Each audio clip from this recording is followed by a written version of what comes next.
The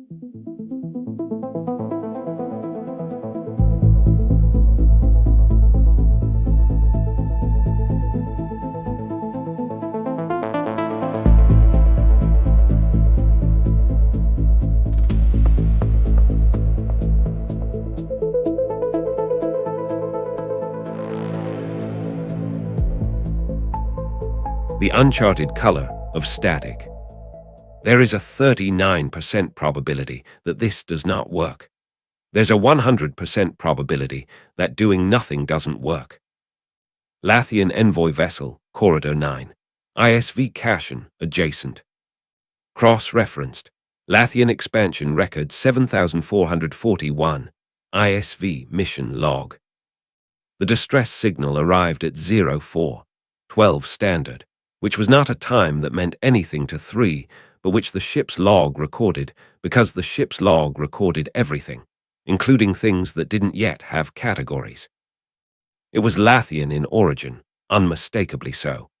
The compression signature, the node relay encoding, the specific mathematical shorthand that Lathium vessels used to indicate status. 3 read it twice, not because he needed to, but because it was the kind of signal that benefited from being read twice. Tevweave designation corridor 9 Seva. Engaged by unknown vessel, configuration unregistered, requesting proximity support, hull integrity. The signal cut. Not degraded, not interrupted by distance or interference. Cut, the specific flat termination of a transmission that had stopped having a source. 3 stood at the forward array for 6 seconds. Origin point, he said. Approximately 0.4 light hours from our current position, one said. Corridor 9, eastern branch, adjacent to the Korvath expanse. Proximity jump. Calculating. The node was already ahead of them both. The envoy vessel moved, that discontinuous Lathium shift, present and then elsewhere, and the corridor opened up around them into the eastern branch of Corridor 9, which was not what 3 had expected to see. The first thing he noticed was the light. Not the absence of it, there was light, of a kind, but the quality was wrong. It had the texture of something that hadn't decided what it wanted to be yet. It scattered at angles that didn't correspond to any local stellar source. It moved faintly in the way that light didn't move in open space, which was to say, it moved. The second thing he noticed was that the node had gone quiet. Not silent, it was still processing, still calculating, still selecting viable futures with the steady, grinding determination that was its permanent state. But its output was coming slower than usual, not much slower. Enough to notice, if you were paying attention to the node, the way 3 paid attention to the node. What is this? 3 said. It was not a question, precisely. It was more of an observation that had run out of information to attach itself to. Unknown, 1 said. Sensor return is inconsistent. The material appears to be spatial in nature, but the density readings are contradictory. It is not a nebula. What is it? It is not a nebula, 1 repeated, which was the Lathium equivalent of I don't know delivered with the maximum possible commitment to framing the ignorance as a positive. The not nebula was vast. It occupied space the way fog occupied a valley, not uniformly, with gaps and densities, with currents that moved without obvious cause. The color, if it could be called that, was a kind of deep, low violet that sat at the edge of visible spectrum, occasionally flickering into something that the hull's sensors logged as electromagnetic but couldn't classify further. 3's own vision, which handled a broader range than most species, registered the Not Nebula as something that looked almost like convergence bioluminescence, but wasn't. He filed this under, do not attempt to explain yet. Communications status, he said. Degraded, 1 said. Internal relay functioning, external transmission attempting. A pause. External transmission is reflecting. Reflecting. The signal goes out and comes back. It does not reach beyond the boundary of the phenomenon. 3 looked at the forward array. The Nut Nebula extended in all directions except directly behind them, where the corridor they'd proximity jumped from was, or had been. He looked at that direction. The corridor was still visible. He looked at it more carefully. It was visible, but it was not accessible. The Nut Nebula had closed behind them with the gentle inevitability of a door that doesn't make a sound. "We are inside it," 3 said. "Yes," 1 said. "Note that," 3 said. "Already noted." They found the Sever 40 minutes later. Or rather, they found what the Sever had become, which was a field of debris distributed across approximately 3,000 kilometers of Nut Nebula, still faintly warm in the hull sensor's thermal range, the pieces tumbling with the slow, irreversible patience of things that had stopped having a reason to stay together. 3 looked at it for a long time. The Sever had been a Tevweave, a mid-class carrier. 7 mines in the node. Mineral extraction weave, assigned to the Korvath corridor's outer survey. It had been, by all assessment, a competent vessel, adaptive hull, experienced node, thoroughly unremarkable in the way that reliable things often were. It was now approximately 40,000 individual pieces of varying size. "Weapon signature," 3 said. The hull's sensor array reached into the debris field, patient and thorough, reading thermal gradients and impact trajectories and the specific signatures that weapon systems left on material after they'd finished with it. The array spent 11 minutes doing this before it gave 3 what he'd asked for. "Consistent with the unknown attacker from Corridor 7, 1 said. The distributed wave discharge signature is present on the larger hull fragments. The impact angles suggest the Sever was not in motion when the critical strikes occurred. They had already lost drive function before the final sequence." 3 was quiet. "The Sever's node," he said. "No signal, no locator pulse. The node is," 1 paused, and for a Lathian the pause carried weight. "The node is not present in the debris field." Not present. 7 mines in permanent Vartha locked mid-thought, and the debris field they were searching contained every piece of the Sever except the one piece that those 7 mines had inhabited. 3 filed this under a category he had never needed before and hoped not to need again. "Continue scanning," he said. "Full range, I want." 3, 1 said. 1 never interrupted. 3 looked at him. "The phenomenon is contracting," 1 said. "The boundary behind us has moved inward by approximately 0.3 astronomical units since we entered." 3 turned back to the forward array. The Nut Nebula was, indeed, subtly denser in the direction they'd come from. Not dramatically, not quickly, in the way that something very large and very patient moved when it wasn't in any particular hurry. "Rate of contraction," 3 said. "Variable, insufficient data for reliable projection. Best estimate." 1 considered this, which was unusual enough that 3 noted it. At current average rate, the navigable space within the phenomenon will reach 0 in approximately 11 hours. But the rate is inconsistent. It could be less. 3 looked at the debris of the Sever. He looked at the Nut Nebula contracting gently around them. He looked at the node's processing output, which was still running slow, still working at approximately 70% of standard capacity. He was calculating what to do about all of this when the communications array registered an incoming signal. An external signal, which was impossible given what 1 had just told him about signals reflecting back from the boundary. Except it wasn't from outside the boundary, it was from inside it. Someone else was in here. The signal resolved in the translation matrix in slightly longer than usual.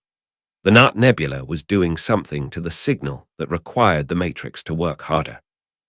But the voice was familiar. "Anyone receiving, this is ISV Cashin. We've entered some kind of, I don't even know what to call it. It's like someone spilled a nebula and then forgot to finish it.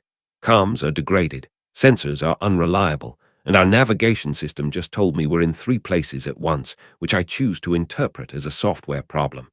If anyone's out there, please respond. We're friendly. We have wine. Not that we'd share it in a crisis, but the offer stands philosophically. 1 looked at 3. 3 looked at 1. The humans, 3 said. Yes, 1 agreed. 3 opened the channel. ISV Cashin, 3 said. This is the Lathian envoy vessel from Corridor 7. Confirm your status. A pause, then.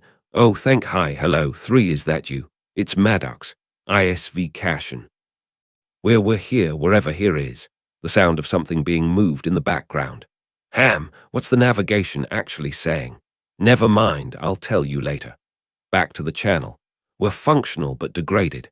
Navigation is unreliable, sensors are reading ghost signatures everywhere, and our engineer is describing the situation as cosmically rude, which I think means he's worried. Your drive status, 3 said. Operational, but Yara ran a test thrust, and the heading output didn't match the actual movement direction. We moved about 14 degrees off from where we aimed. She's calling it drift compounding. The phenomenon is doing something to the drive interaction with local space. We can move, we just can't reliably move where we intend to. 3 processed this. The Cashin's drive technology operated on substantially different principles from a Lathian node vessel. It used directed thrust against local spacetime rather than the node's probability field collapse.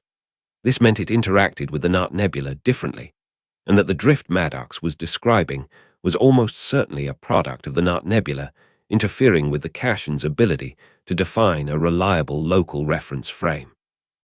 We have a similar issue, 3 said. Our navigation is affected. Our node is operating at reduced capacity. A pause from Maddox that had a quality 3 was beginning to recognize.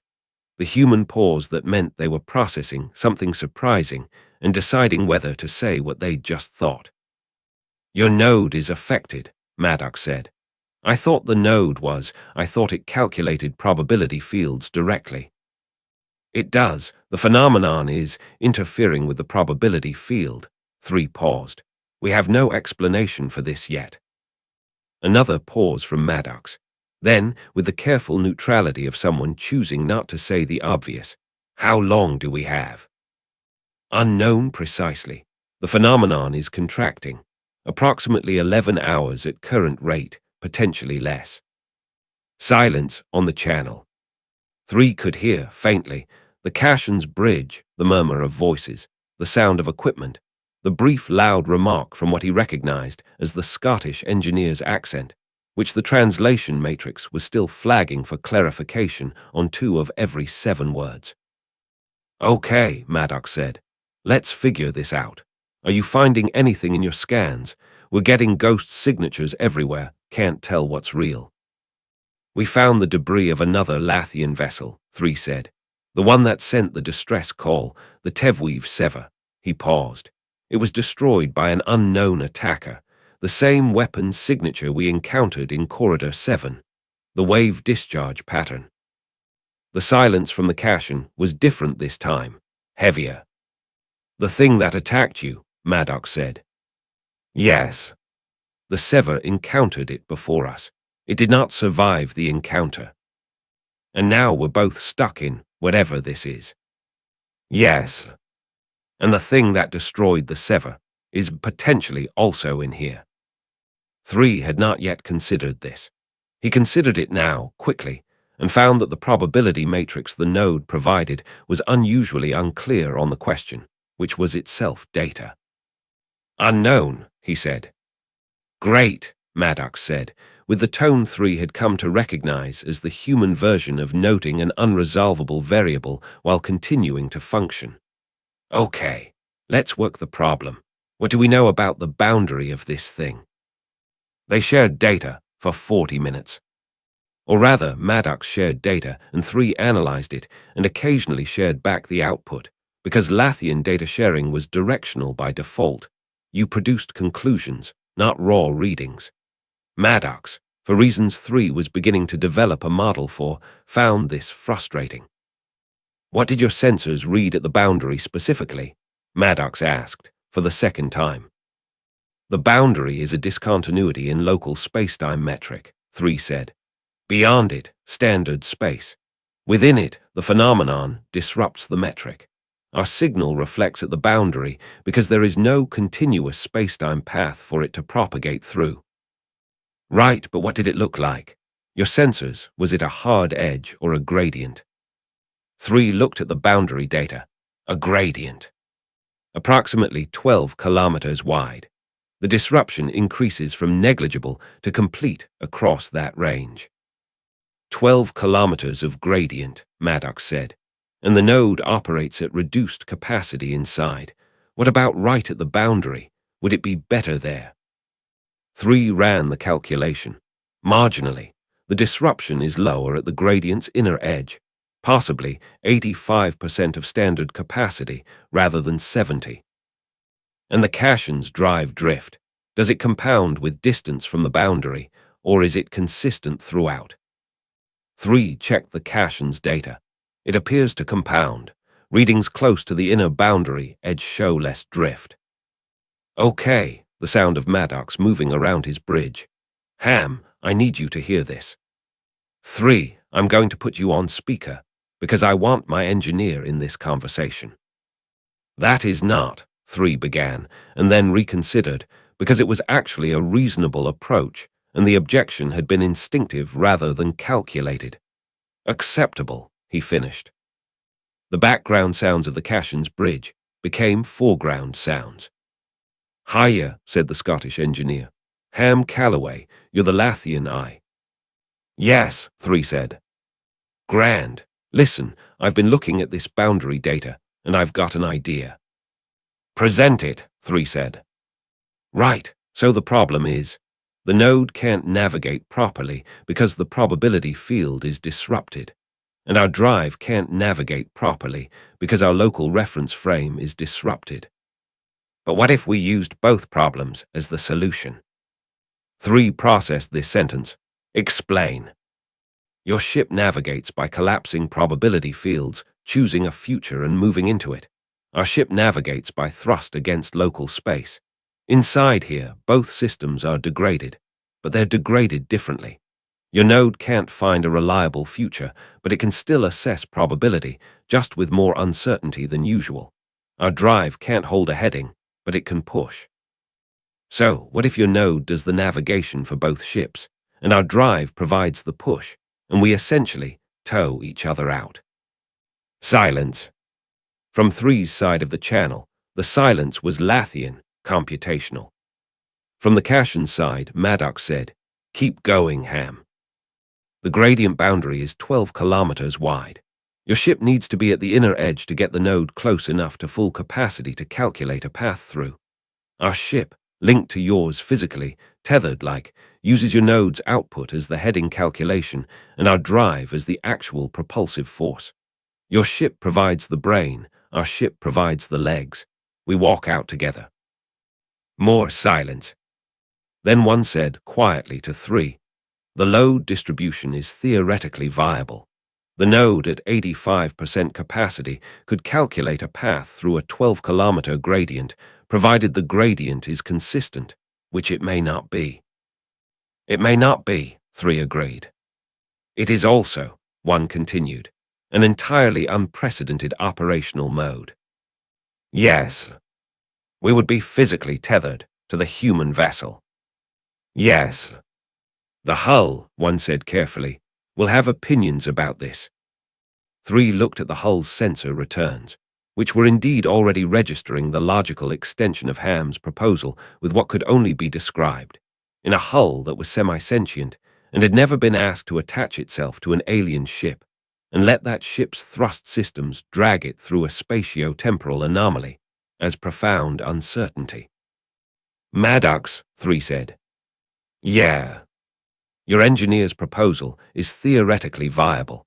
I have 2 objections. Let's hear them.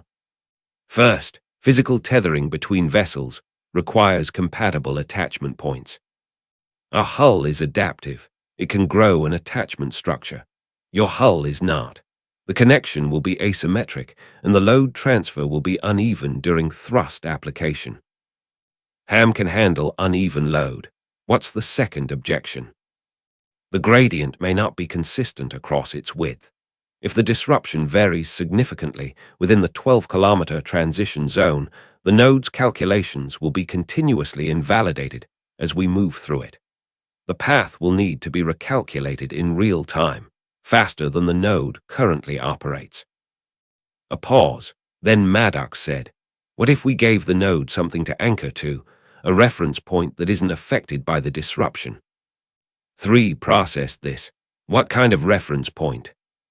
What if we put someone at the boundary? Someone who could relay real-time gradient readings back to the node. Fill in the gaps where the node's calculation goes uncertain. 1 said to 3, "That would require a crew member in an EVA suit at the inner edge of the gradient, exposed to whatever the gradient contains." 3 said to Maddox, "That would require a crew member in an EVA suit at the inner edge of the gradient. We do not know what the gradient contains biologically." "Yeah," Maddox said, "I'll do it."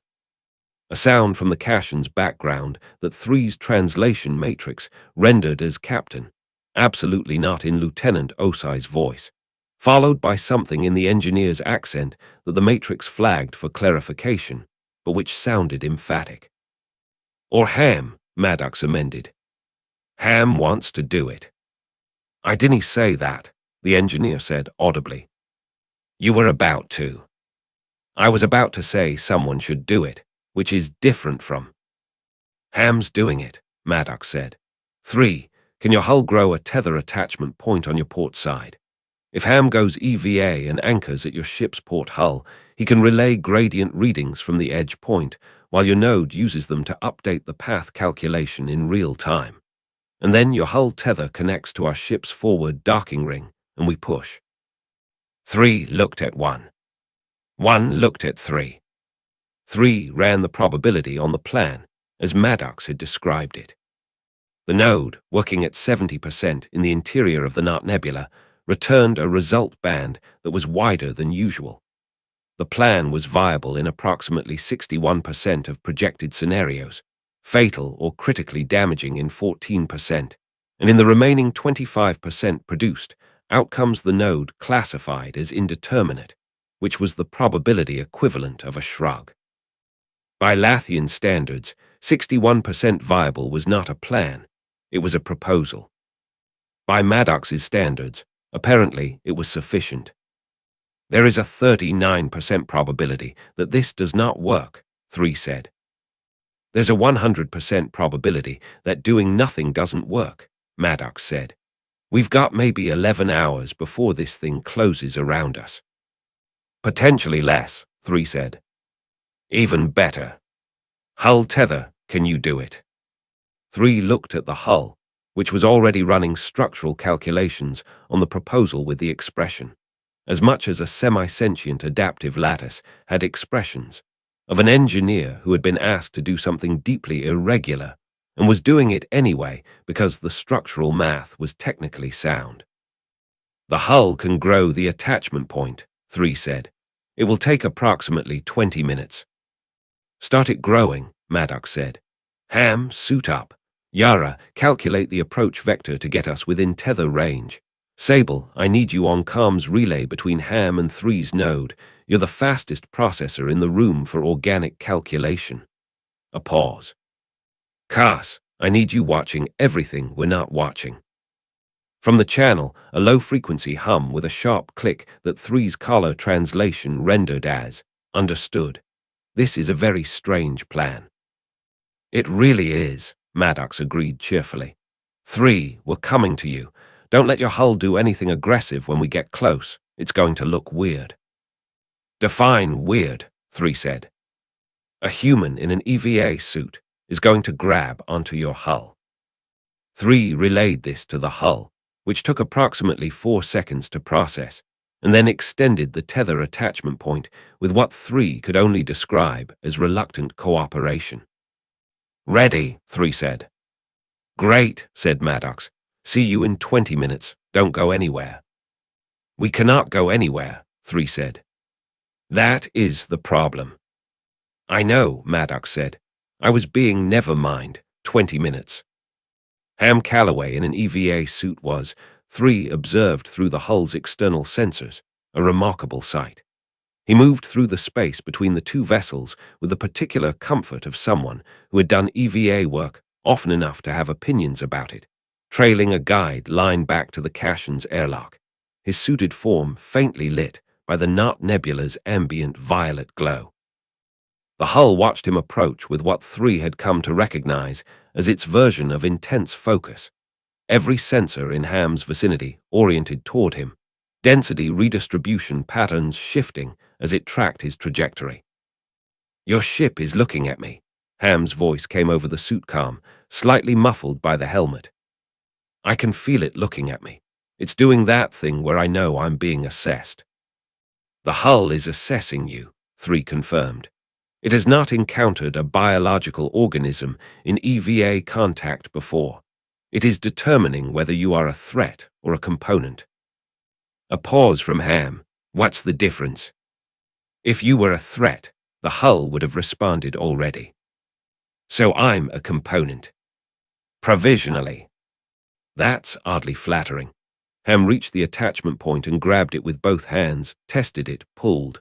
The hull, which had been informed this was happening, held completely still. "Right, I'm anchored. Running gradient sensors now. 3, I'm reading it's layered. The gradient's not uniform, it's got pockets. Like you know how sediment settles in water, like that, but in space."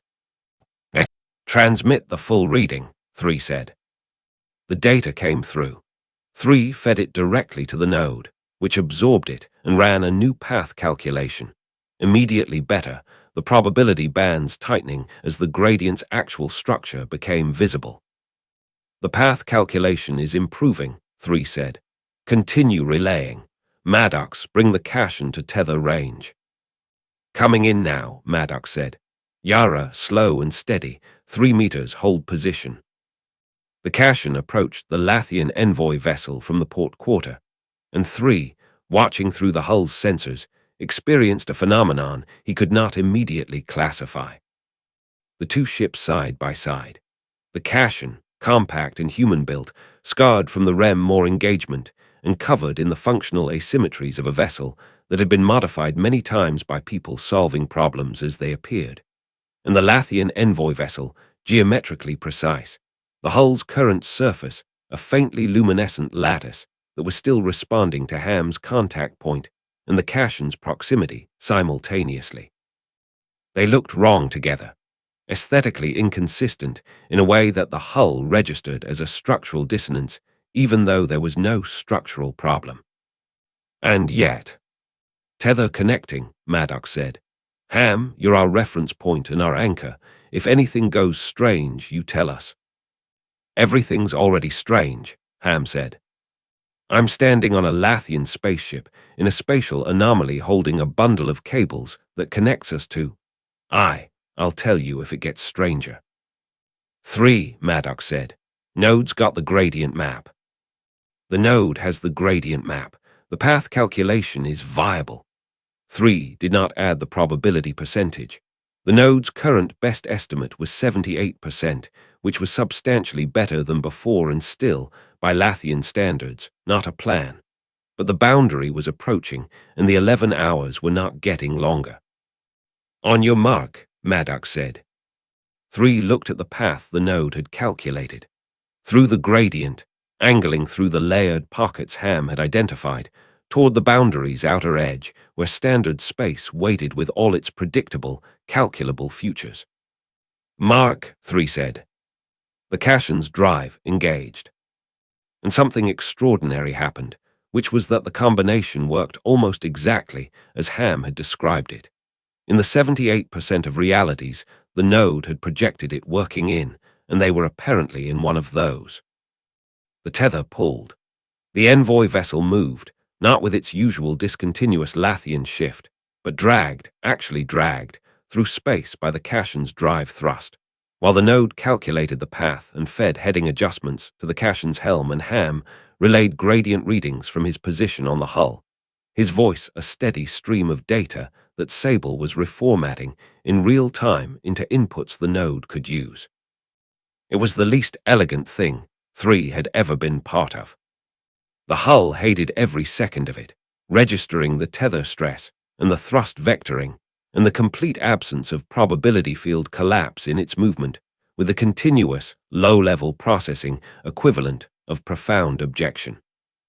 The Nart Nebula's boundary came up through the forward sensors, the gradient beginning, the disruption increasing as they entered the transition zone, the node's calculations becoming harder and then harder still, compensated for by Ham's real-time gradient relay, compensated for by Sable's translation of that relay into node-compatible input, compensated for by Yara's hands on the Cassion's helm, making microcorrections that the node fed her 3 seconds before she needed them. 12 kilometers. 6, 3, 1. The Nart Nebula ended the way it had begun, without drama, without announcement, and standard space resumed around them, vast and dark and completely, reliably calculable, every probability field snapping back to normal with the relief of things returning to their correct state. The tether disconnected. Ham, still attached to the hull by his safety line, slowly let go of the attachment grip and pushed off gently into the space between the two ships. The hull retracted the attachment point back into its surface with the slightly too fast efficiency of something that had been waiting to do exactly that. "We're out," Yara said, on the Cassion's channel. "We're out," 3 confirmed. A pause. Then, from Ham, floating between the two ships with the Nart Nebula behind him and standard space ahead. "I'd like it noted in the official record that I was excellent out here." "Noted," Maddox said. "And that the Lathian ship did, in fact, let me stand on it." "Also noted. And that my gradient relay was the bit that made the whole thing work." Ham. "Just for the record. Get back inside." Ham was retrieved. The two ships held position at a careful distance from each other, the Nart Nebula behind them unchanged, still contracting gently toward whatever center it had, inscrutable and violet and completely unexplained. 3 opened the channel. "The phenomenon remains unidentified," he said. "We have data, insufficient for a complete analysis." "Same," Maddox said, "but we're out. That's what matters right now." A pause. 3, the Sever, the ship that was destroyed in there. "Yes." Was the weapon's signature consistent with the thing that attacked you in Corridor 7? "Yes." And the thing that attacked you in Corridor 7, the one you spent 33 minutes collecting data on before you destroyed it, that was also unregistered. Novel configuration. "Yes." And now there's a spatial anomaly in Corridor 9, adjacent to where a second unregistered vessel destroyed one of your ships, and the anomaly itself is also novel and unregistered. Maddox's voice had the careful quality it got when he was assembling something he wasn't sure he liked the shape of. That's 3 things we don't have in any registry, in the same region. In a short time frame. "Yes." "Is that a pattern?" 3 considered the question with the full weight of the node behind it, the probability fields of the Lathian analytical framework applied to the data points Maddox had just arranged. "It is consistent with a pattern," 3 said. "The origin of the pattern is not yet determined." "But something is operating out here," Maddox said. "Something we've both never seen before. Something that can destroy a Lathian vessel and create whatever that was." He paused. "And it's in the same region of space where the Unary Initiative is operating, the Rogue Collective, former Lathian assets." 3 filed this connection under "requires verification, but is not dismissed." "You have encountered the Unary Initiative." A pause from Maddox that 3 now had a well-developed category for, the human deciding how much to say. "We had an encounter," Maddox said carefully, "with a vessel that had partial Unary data. The data suggested they had access to stolen Lathian information. We have some of it, corrupted partial, but it mentioned coordinates." 3 was quiet. "I'm not going to ask you what's at those coordinates," Maddox said. I'm just going to tell you that we have them, and that given what just happened in there, it seems like something worth both of us knowing. And in exchange for this information, 3 said, you want. I want to know what's happening to the Antaresar's moon, Maddox said, not aggressively, not as an accusation. With the same directness he applied to everything, the specific frankness of someone who had decided honesty was the most efficient strategy and committed to it. Silence. The extraction rate, 3 said finally, is within the parameters of the current agreement. Your parameters or theirs? Another silence, this one longer. The Antaresar engineers' independent geological assessments, 3 said, were based on incomplete modeling. Your modeling or theirs? 3 looked at the Nart Nebula behind them, at the debris field of the Seva, invisible now at this distance but present in his calculation, at the data from the Cassion's partial unary files, which Maddox had just told him existed. The node ran the probability on the next exchange. The most viable futures all involved continued conversation rather than concluded conversation. The data you have from the unary files, 3 said, share them with us. The Antaresar moon, Maddox said. Tell me what your models actually say. A pause. We can discuss, 3 said. A data exchange. That's all I'm asking for, Maddox said. On the Cassion's bridge, 3 could hear it faintly through the open channel. Ham said something in his accent that the Matrix rendered, as I cannot believe, that worked with the specific inflection of a man who had secretly believed it would work all along, but had been prepared to be very loudly surprised either way. Captain Maddox, 3 said. Still here. The plan your engineer proposed. The tether and relay configuration. Yeah. It was not a plan, 3 said. It was a proposal with a 78% viability estimate under optimal conditions. But it worked, Maddox said. Yes. Then it was a plan, Maddox said, with the tone of someone who had won an argument they'd been having with themselves as much as with 3. 3 processed this. The node offered nothing useful on the logical structure of Maddox's position, which was either a failure of the node or evidence that the position operated outside standard logical frameworks, and 3 was increasingly unsure which. Travel safely, ISV Cassion, he said. You too, Maddox said, and 3. Yes. Next time you spend 33 minutes getting shot at to gather data, maybe send a signal. We apparently have compatible communication frequencies. We were aware of your presence in the corridor, 3 said. We assessed your vessel as not relevant to the engagement. Maddox said, and now? 3 considered this. The node provided probability distributions for several possible answers. The most accurate one was also the most revealing. He gave it anyway. Now, 3 said, you are interesting. The channel closed. Personal log, Captain R. Maddox, ISV Cassion. Following the Corridor 9 incident. We got trapped in a spatial anomaly with a Lathian ship, tethered ourselves to it using a plan Ham made up approximately 20 minutes before we tried it, and escaped through a 12-kilometer gradient of disrupted spacetime by having Ham hang off the outside of an alien vessel, relaying sensor readings, while Sable translated them into Lathian node inputs, and Yara flew us out by following directions from a 70% capacity alien AI. Cass absorbed the whole thing without comment. I think Cass is impressed. I think Cass's version of impressed involves a specific electrical frequency that the collar device doesn't have a word for yet.